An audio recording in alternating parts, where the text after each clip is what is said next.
السلام علیکم ورحمۃ اللہ وبرکاتہ نحمدہ ونصلی علی رسولہ الکریم اما بعد۔ آج 29واں پارہ ہمارے سامنے ہے، جس کی ابتدا اللہ تعالیٰ نے سورہ ملک سے کی، جس میں اللہ رب العالمین ملک کہا جاتا ہے۔ ملکیت کو اللہ تعالیٰ نے چونکہ اپنی حکومت اور ملکیت کا بیان کیا، اس لیے سورت کا نام سورۃ الملک ہے۔ اللہ تعالیٰ ارشاد فرماتا ہے کہ بابرکت ہے وہ ذات جس کے ہاتھ میں ملک ہے، یعنی بادشاہت ہے، اور وہ ہر چیز پر قادر ہے، جس نے زندگی اور موت کو بنایا تھا کہ تمہیں آزما سکے کون اچھا عمل کرنے والا ہے۔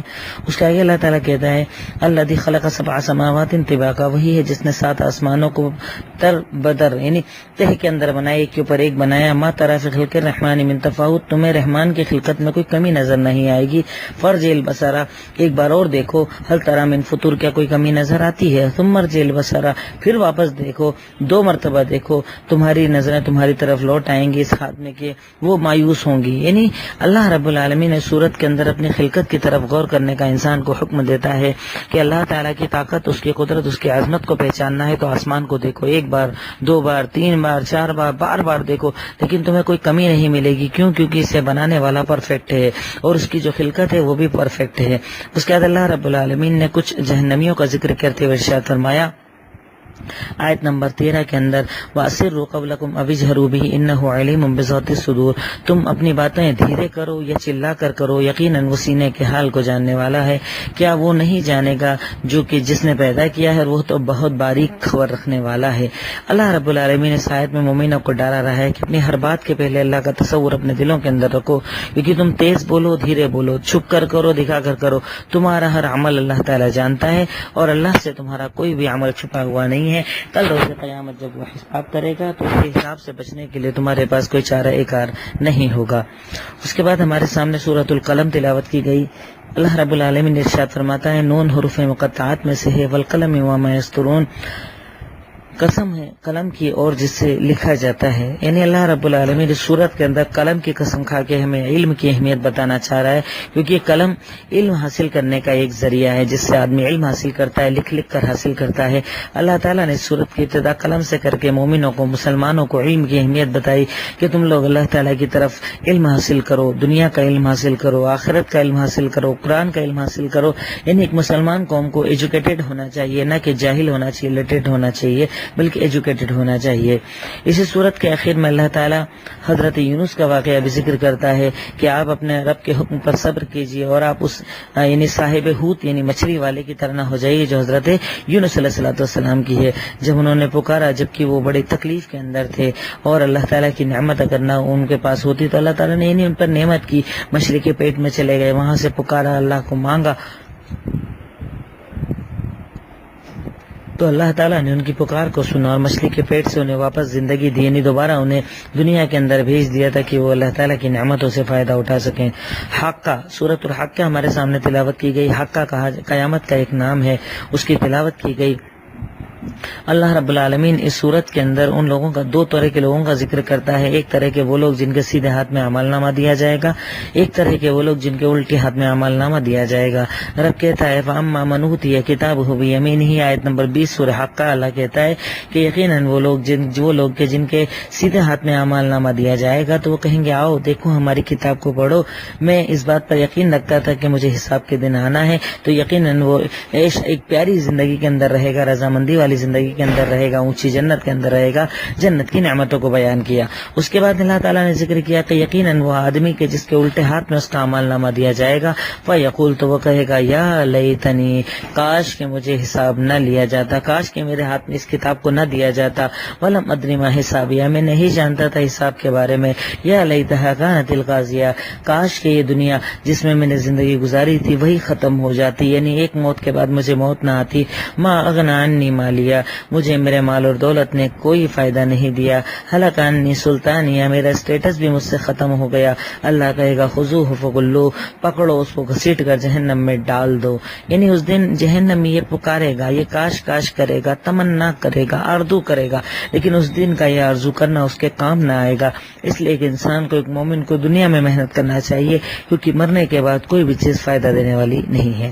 اس کے بعد سورۃ المعارج، معارج کہا جاتا ہے سیڑھی کو، اللہ تعالیٰ نے اس کا بیان کیا. اس کے اندر اللہ تعالیٰ نے کچھ اپنی طاقت و قوت کا بیان کرتے ہوئے ارشاد فرمایا کہ اللہ تعالیٰ نے جنتیوں کی صفات کو بتایا. جیسا کہ سورہ مومنون کے اندر میں نے آپ کو یہ صفات بتائی تھی, اللہ تعالیٰ نے دوبارہ آیت نمبر 22 کے بعد کی آیتوں میں ان کو ریپیٹ کیا ہے کہ جنتی کون لوگ ہوں گے؟ جو لوگ کنٹینیو نماز پڑھتے ہیں, والذین هم علی صلاتهم دائمون والذین یصدقون بیوم الدین, وہ لوگ جو آخرت کے دن پر یقین رکھتے ہیں, والذین هم من عذاب ربهم مشفقون, وہ لوگ جو اللہ کے عذاب سے ڈرتے ہیں.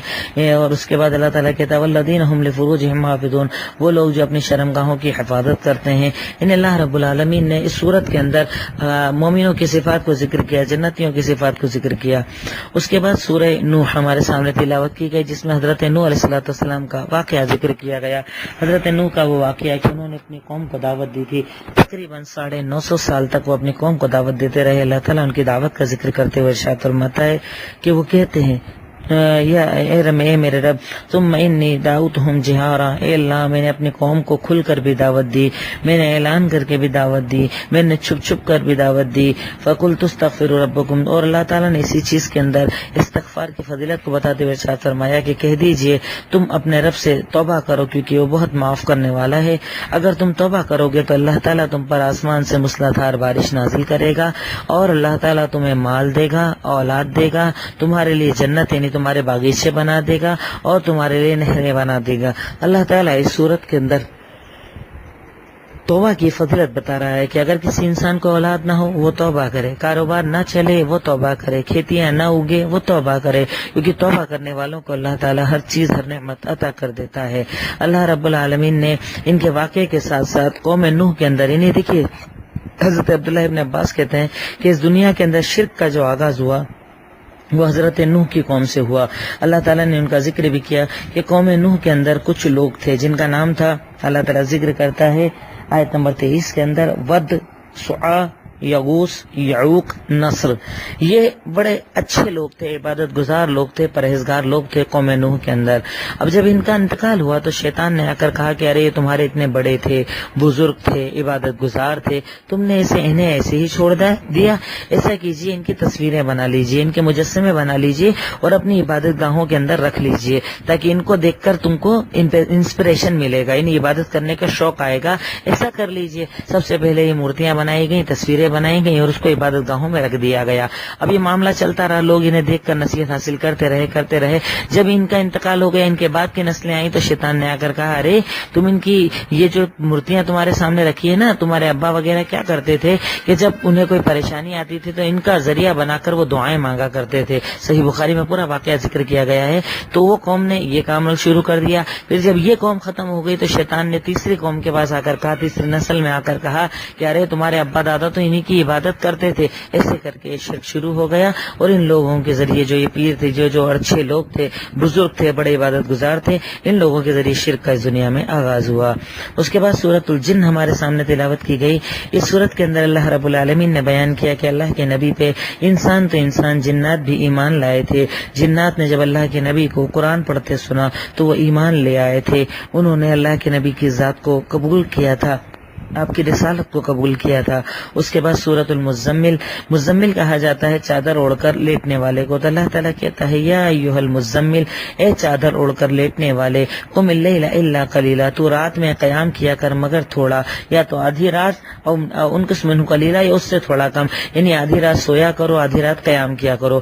یہی وہ آیتیں ہیں جس میں یہ بات کی دلیل ہے کہ اللہ کے نبی صلی اللہ علیہ وسلم کے اوپر تہجد کو فرض کیا گیا تھا. یعنی آپ کو فرض مان کر تہجد نماز پڑھنا ہی پڑتی. جیسے ہم 5 وقت کی نماز پڑھتے ہیں, اللہ کے نبی کے اوپر تہجد بھی فرض تھی, آپ تہجد کی نماز بھی پڑھا کرتے تھے. اس کے بعد سورۃ المدثر ہمارے سامنے تلاوت کی گئی. مدثر کا معنی بھی ہوتا ہے چادر اوڑھ کر لیٹنا, لیکن اس سورت کے اندر اللہ رب العالمین نے آپ کو اپنی قوم کو ڈرانے کا حکم دیا کہ جائیے, انہیں ڈرائیے, انہیں دین بتائیے, انہیں حق بتائیے. اس کے بعد اللہ تعالیٰ نے سورۃ المدثر کے اندر جنتیوں کے تعلق سے ذکر کیا. جنتیوں کے بعد اللہ تعالیٰ نے جہنمیوں کے بارے میں ذکر کیا کہ جہنمیوں سے جب پوچھا جائے گا ما سلککم فی سقر, تمہیں جہنم میں کون سی چیز لے کر آئی, تو جہنمی کہیں کہیں گے قالوا لم نک من المصلین، ہم لوگ نمازیں نہیں پڑھا کرتے تھے، ولم نک نطعم المسکین، ہم مسکینوں کو کھانا نہیں کھلایا کرتے تھے، وکنا نخوض مع الخائضین، اور ہم فضول باتوں کرنے والوں کے ساتھ بیٹھ کر فضول کی باتیں کیا کرتے تھے، وکنا نکذب بیوم الدین، اور ہم قیامت کے دن کا انکار کرتے تھے۔ یعنی اللہ تعالیٰ نے اس صورت کے اندر جہنمیوں کی خصلتوں کو بتایا کہ جہنم میں وہ لوگ جائیں گے جو نمازیں نہیں پڑھیں گے، جو مسکینوں کو کھانا نہیں کھلائیں گے، جو فضولیات میں اپنا وقت ضائع کریں گے، ایسی چیزوں میں وقت لگائیں گے جس سے ان کو کچھ حاصل ہونے والا نہیں۔ اللہ تعالیٰ کہتا ہے میں ایسے لوگوں کو جہنم میں ڈال دوں گا۔ اس کے بعد سورۃ القیامہ ہمارے سامنے تلاوت کی گئی جس میں قیامت کا کچھ منظر ذکر کیا گیا۔ اس کے بعد سورۃ الانسان ذکر کی گئی، انسان کہا جاتا ہے انسان کو، چونکہ اللہ تعالیٰ نے انسان کا ذکر کیا ہے اس لیے اللہ تعالیٰ ان کا ذکر کرتے ہوئے ارشاد فرماتا ہے کہ جنتیوں کی خاصیت کیا ہوگی۔ اللہ تعالیٰ کہتا ہے جنت میں وہ لوگ جائیں گے کہ اللہ تعالیٰ کہتا ہے آیت نمبر 8 اور 9 اور اس کے بعد کی آیتوں کے اندر سورۃ الانسان پارہ نمبر 29 کے اندر اللہ تعالیٰ ارشاد فرماتا ہے کہ وہ لوگ جنت میں جائیں گے یطعمون الطعام علی حبہ مسکینا ویتیما واسیرا، وہ لوگ جو اللہ تعالیٰ کی رضا کے لیے محبت سے کھانا کھلاتے ہیں مسکینوں کو، یتیموں کو، قیدیوں کو، اور کہتے ہیں کہ ہم آپ کو کھانا اس لیے کھلا رہے ہیں کیونکہ ہم اللہ کی رضا چاہتے ہیں، ہم آپ سے کوئی بدلہ نہیں چاہتے نہ شکر گزاری چاہتے ہیں۔ یعنی آج ہمارے یہاں ہوتا ہے نا ہم لوگ صدقہ خیرات زکوٰۃ اگر کسی کو دے دیں تو ہم چاہتے ہیں کہ وہ ہماری جی حضوری کرے، ہمارے سامنے کھڑا رہے۔